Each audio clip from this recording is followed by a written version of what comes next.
and there's a difference. I don't know if people realize this, but there's a difference if you work directly for a bank. You don't need to get certified by the state and the federal government, um, because you work under their license. Me, myself, I work for a direct lender, but I've also took the state test and the federal test. So now I'm certified to work for broker loans, work for a bank, the whole nine. Just What's the difference between someone going to, let's say, to their local bank, Bank of America or TD, to get a mortgage, or going through you? What would be the real main difference?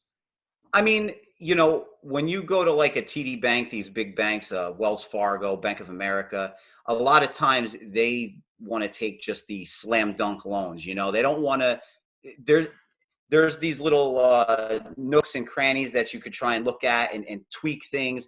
And a lot of those people, like I said, those mortgage guys, most of them work under the branch, or the branch license or that mortgage license. Whereas if you go to like a direct lender that can broker loans, those guys are more well versed. Not, I'm not going to say they're necessarily better. I don't want to knock anyone, but Right, right. they can find different programs with maybe different banks, or they can use their own bank. They have a better relationship with their with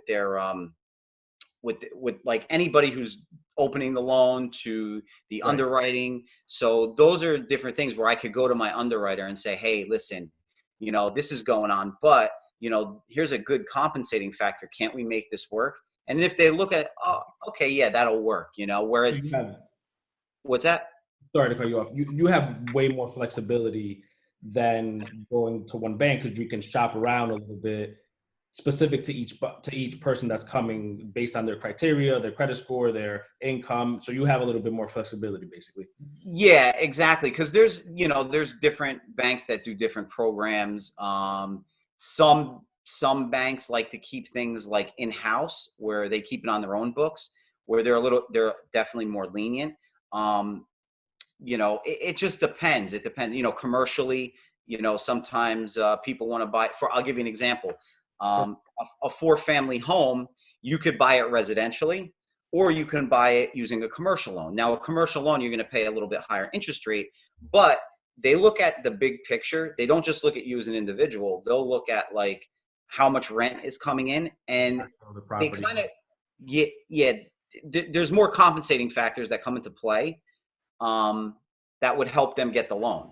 You know, Is that it? If you go down the commercial route, you have the option to use the rental income, or is that commercial or? no, it's commercial or residential. You could do it for both, but the difference is commercial. They're a lot more lenient. They look at rent roll to basically what the mortgage is going to be, and if they cover one another, you could kind of have sketchy credit, so to speak, or Right, or right.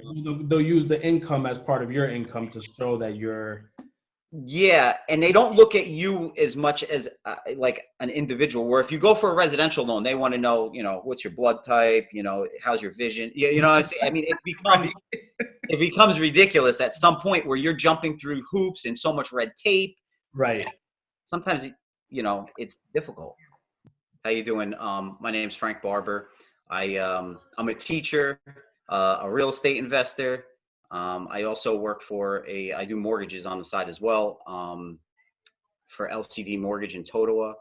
And if you guys need a mortgage, my number is 973-714-7919. We deal with all types of mortgages, from residential to commercial. And that's